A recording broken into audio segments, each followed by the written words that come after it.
हाय coder, ये हमारा CSS से रिलेटेड 26 ट्यूटोरियल है। इसमें हम CSS की मीडिया क्यूरीज को देखेंगे। अब मीडिया क्यूरीज क्या है, हम इसको जाकर विजुअल स्टूडियो कोड पर देखते हैं। तो हम विजुअल स्टूडियो कोड पर आ चुके हैं और यहाँ पर मैंने एक H1 में लिख लिया मीडिया क्यूरीज अमीर हमजा। ये वैसे अपने चैनल का नाम लिख लिया और आउटपुट दिखाता हूँ हमें आउटपुट क्या मिल रहा है। हम यहाँ पर आते हैं, रिफ्रेश करते हैं और अब देख रहे हैं हमें मीडिया क्यूरीज मिल लिया। अब मीडिया क्यूरीज यूज किस लिए होती है, ये मैं आपको सिंपल अगर बताना चाहूँ तो हम अपनी स्क्रीन के साइज के हिसाब से अपनी स्टाइलिंग करना चाहें तो मीडिया क्यूरीज में करते हैं। फॉर एग्जांपल हमारी एक वेबसाइट बनी है लार्ज स्क्रीन पर, तो क्या मोबाइल पर भी जाकर उसी तरह से शो होगी? जवाब है नो, उस तरह से शो नहीं होगी।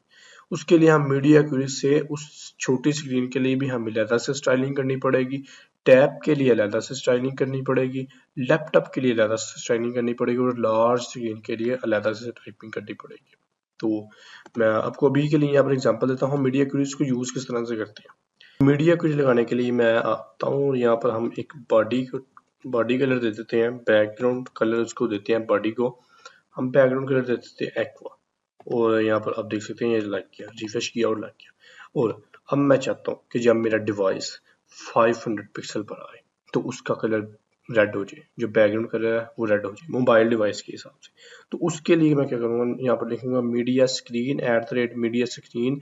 इसकी एक वैल्यू स्क्रीन है, एक प्रिंट भी आती है, वो प्रिंट होता है जो हमें कोई टेक्स्ट प्रिंट करना हो तो उसके लिए, और एक स्पीच होता है कि हमने किसी कंटेंट को बुलवाना हो AI से तो उसके लिए हम यहाँ पर स्पीच का भी यूज करते हैं। लेकिन हमारा इस वीडियो में फोकस जस्ट स्क्रीन पर ही रहेगा तो हम स्क्रीन को यूज करेंगे। @मीडिया स्क्रीन एंड लिखेंगे और एंड यहाँ पर अपनी विड्थ बताएंगे कि कितने से कम। मैं यहाँ पर लिखूंगा मैक्सिमम विड्थ 500 पिक्सल में दूंगा। अब मैंने इसको बता दी कि मैक्सिमम विड्थ के 500 पिक्सल तक रेड हो गया, 500 पिक्सल से नीचे रेड रहेगा, लेकिन 500 के बाद रेड नहीं रहेगा क्योंकि मैंने कहा था मैक्सिमम विड्थ 500 पिक्सल होनी चाहिए। और यहाँ पर आकर हम बॉडी को कलर देंगे। अब हम बॉडी को बैकग्राउंड कलर दे देंगे रेड। तो अब आप देखना यहाँ पर रिफ्रेश किया, अभी एक्वा ही रहेगा, लेकिन जब मैं 500 से नीचे आऊंगा, ये आप देख सकते हैं मैं 500 से नीचे आया तो इसका कलर हो गया रेड। ऐसे जैसे ही ऊपर जाऊंगा उसका कलर हो जाएगा पिंक, एक्वा हो जाएगा सॉरी। और ऐसे ही मैं मीडिया क्यूरी मजीद भी लगा सकता हूँ। मैं आता हूँ और यहाँ पर मैं मीडिया क्यूरी लगा लेता हूँ कि जब 800 से नीचे हो तो तब हमारा पिंक हो। अब आप देखना इसका कलर हो जाएगा पिंक क्योंकि ये 800 से नीचे है। और इसी तरह से अगर मैं इसको एक और दफ़ा कॉपी कर लूँ और मैं अब यहाँ पर कहता हूँ कि यहाँ पर हमने 500 से किया, 800 से किया, अब हम 1000 के लिए कर लेते हैं और यहाँ पर मैं कह देता हूँ ग्रीन हो जाए। और इसी तरह से मैं इसको एक दफ़ा और कॉपी करके और मैं कहता हूँ यहाँ पर 1200 के लिए जो है वो ब्लू हो जाए। अब आप देखना ये अब आप देखना गलती हमने कर दिया, हमने यहाँ पर मैक्सिमम नहीं, हमने मिनिमम विड्थ लिखनी थी। आपकी उसके लिए मैं आपको वजह बता दूं कि अभी हमने लिखा मैक्सिमम विड्थ 500, मैक्सिमम 500 से नीचे नीचे हो जाए रेड। और अभी साथ ही हमने कह दिया कि मैक्सिमम 800 तक पिंक हो जाए, तो साथ ही हमने 1000 के लिए ग्रीन कह दिया और फिर हमने मैक्सिमम ब्लू कह दिया, तो ये सारी ओवरराइट हुई और मैक्सिमम पर ब्लू लग गई। इससे बचने के लिए हमें सबसे पहले करना है मैक्स, क्या मैक्सिमम विड्थ जो 500 तक है उसके लिए रेड, और फिर आखिर करना है मिनिमम विड्थ 500 पिक्सल देंगे। हम यहाँ पर हम लिखेंगे मिनिमम विड्थ 500 पिक्सल के अब मिनिमम विड्थ मिनिमम 500 हो, मतलब मिनिमम 500 हो, 500 से ऊपर लग जाए पिक। और अब हम यहाँ पर लिखेंगे कि मिनिमम 800 हो, मिनिमम 700 करता हूँ, मिनिमम 700 हो तो ग्रीन, मतलब 700 से ऊपर लगेगा ग्रीन। और यहाँ पर हम कर देंगे मिनिमम 1000 कर देते हैं, 1000 पिक्सल, मिनिमम 1000 होगा तो ब्लू होगा।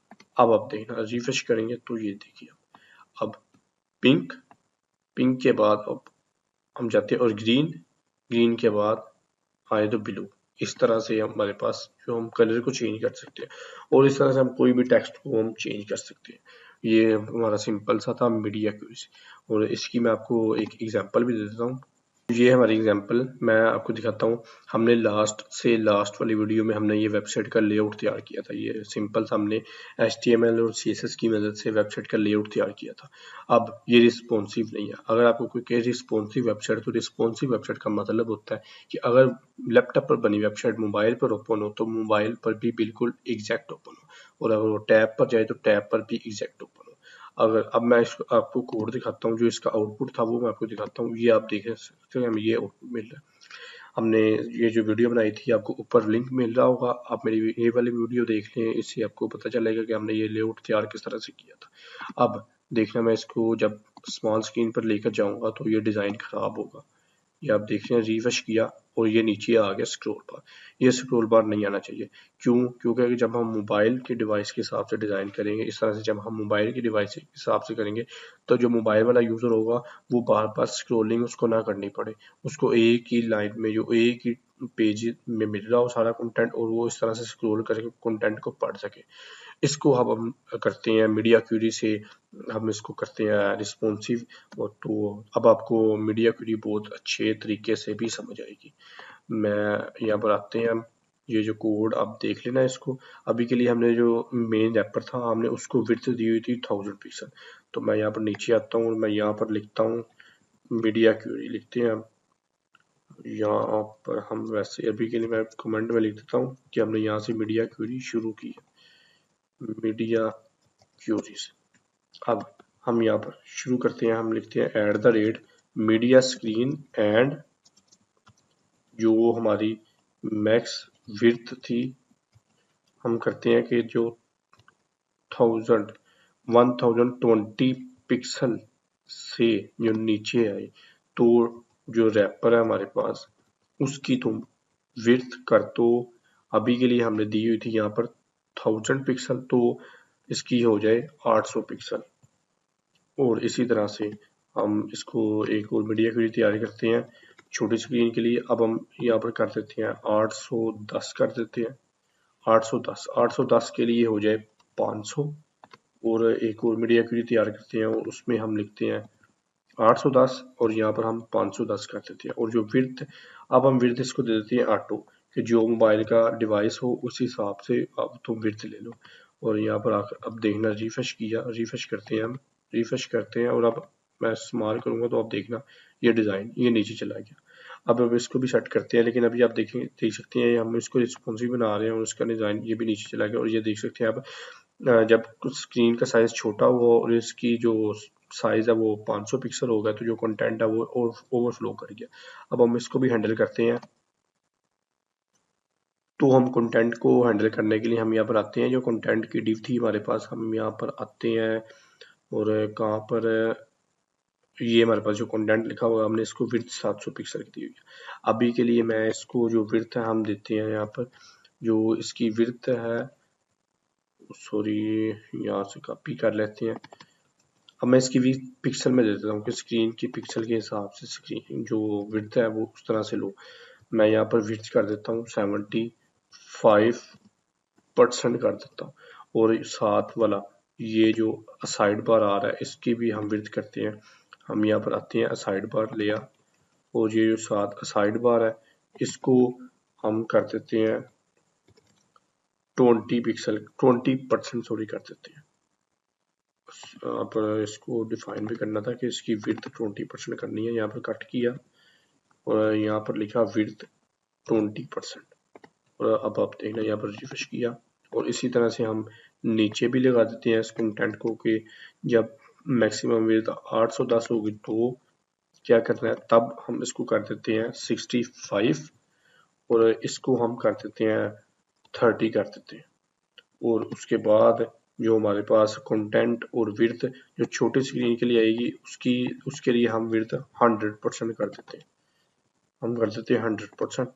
और यहाँ पर आते हैं और रिफ्रेश करते हैं और अब देखना इसको नीचे आए, जैसे ही मोबाइल डिवाइस पर आया नीचे करते गए ये देख सकते हैं मोबाइल डिवाइस पर आया, इसकी भी 100% विड्थ होगी और इसकी भी 100% विड्थ होगी। इसको हम मैनेज कर लेते हैं किस तरह से करना था। हम यहाँ पर आते हैं, मैंने जो फ्लोट दिया था अब मैं यहाँ पर फ्लोट कर देता हूँ नन, फ्लोट हम कर देते हैं नन। और यहाँ पर नीचे भी कर देते हैं, हम यहाँ पर नीचे भी इस पर भी कर देते हैं फ्लोट नन। हमने फ्लोट लेफ्ट टू राइट लगाया था, हमने फ्लोट अब नन कर दिया।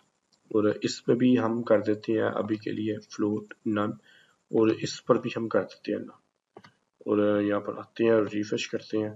अब देखना इसको जब मैं बड़ा करूँगा तो ये नीचे जाके, जबकि हमने नन नहीं था करना, इस यहाँ पर नहीं था करना हमने, सॉरी, हमने मोबाइल डिवाइस पर फ्लोट नन करना था। अभी इसको हमने ऊपर ही रखना है। ये आप देख सकते हैं, ये ऊपर ही आ रहा है। हम इस तरह से साइज बढ़ा रहे हैं और आप ये देख रहे हैं, ये आप देख सकते हैं जैसे मोबाइल पर गया और ये नीचे चला गया। इससे हम जो स्क्रॉल बार से बचने के लिए हम कर रहे हैं, ये नीचे चला गया। अब हम मजीद अपनी स्टाइलिंग करते हैं। तो ये जो मोबाइल पर हम देख रहे थे, मैं नीचे आता हूँ, ये मोबाइल पर हम इसको सेंटर में लेकर आते हैं। तो सेंटर में लाने के लिए H1 पर जाते हैं हम। यहाँ पर कहाँ पर था हमारा, ये हेड के पास जो H1 पड़ा है इसको कॉपी करते हैं, और लास्ट में आकर जो मोबाइल स्क्रीन है हम इसमें आकर इसको कॉपी कर देते हैं, इसको पेस्ट कर देते हैं। और यहाँ पर हम इसकी पैडिंग 10 पिक्सल नहीं, हम यहाँ से देंगे टॉप से 30 पिक्सल, और लेफ्ट टॉप से 30 पिक्सल, राइट से 0, बॉटम से भी 0 और लेफ्ट से भी 0 कर देंगे। और इसको जो टेक्स्ट अलाइन इसका हम कर देंगे सेंटर। ये टॉप से हमने 30 पिक्सल दिए कि जो टॉप से यहाँ से 30% ही रहेगा। और यहाँ पर देखो, आप देख सकते हैं यहाँ पर रिफ्रेश होगा, सॉरी इसको अभी के लिए 0 ही करना था। हाँ, हम इसको रिमूव ही कर देते हैं, जस्ट टेक्स्ट लाइन सेंटर कर देंगे, हमारा काम हो जाएगा। आते हैं यहाँ पर टेक्स्ट लाइन सेंटर किया, और यहाँ पर आप देख सकते हैं हमारा काम हो गया, ये सेंटर में आ गया। अब आप देख सकते हैं ये कंटेंट किस तरह से नीचे आ गया। हम मजीद भी इस तरह से मीडिया क्रीज लगाकर इसकी स्टाइलिंग कर सकते हैं। मैंने अभी इसको जस्ट रिस्पॉन्सिव बनाया। अब जैसे ही हम थोड़ा सा बड़ा करते हैं, ये आप देख सकते हैं ये वापस उसी तरह से साइड पर आ गया, उसकी विड्थ भी मैनेज है। हम मजीद बड़ा करेंगे तो अब देखना इसकी विड्थ मजीद हो जाएगी। ये देख सकते हैं आप। मैं यहाँ पर बैकग्राउंड कलर चेंज करता हूँ। जो साइड बार का हम करते हैं, यहाँ पर साइड बार जब 810 से नीचे हो तो उसका बैकग्राउंड कलर हम करते हैं पिंक, और जब यहाँ पर 510 जो मोबाइल डिवाइस पर आए तो बैकग्राउंड कलर मैं आपको दिखाना चाहता हूँ कि हमारा काम कर भी रहा है या नहीं, ग्रीन येलो कर सकते हैं। और यहाँ पर आकर रिफ्रेश करते हैं, रिफ्रेश किया और इसको छोटा किया, ये आप देख सकते हैं ये पिंक हो गया 810 से नीचे आते, और जब मोबाइल डिवाइस पर गया और नीचे जाकर ये देख सकते हैं अब ग्रीन हो गया। इस तरह से हम मीडिया क्वेरीज को यूज कर सकते हैं। So this is all for this video. अगर आपको मीडिया क्वेरीज से रिलेटेड कोई भी क्वेश्चन हो तो आप मुझे कमेंट सेक्शन में जरूर पूछें, या मुझे इंस्टा पर DM कर लें। और अगर आपको वीडियो पसंद आई है तो चैनल को सब्सक्राइब करें और वीडियो को लाइक करें। Then keep learning and keep exploring.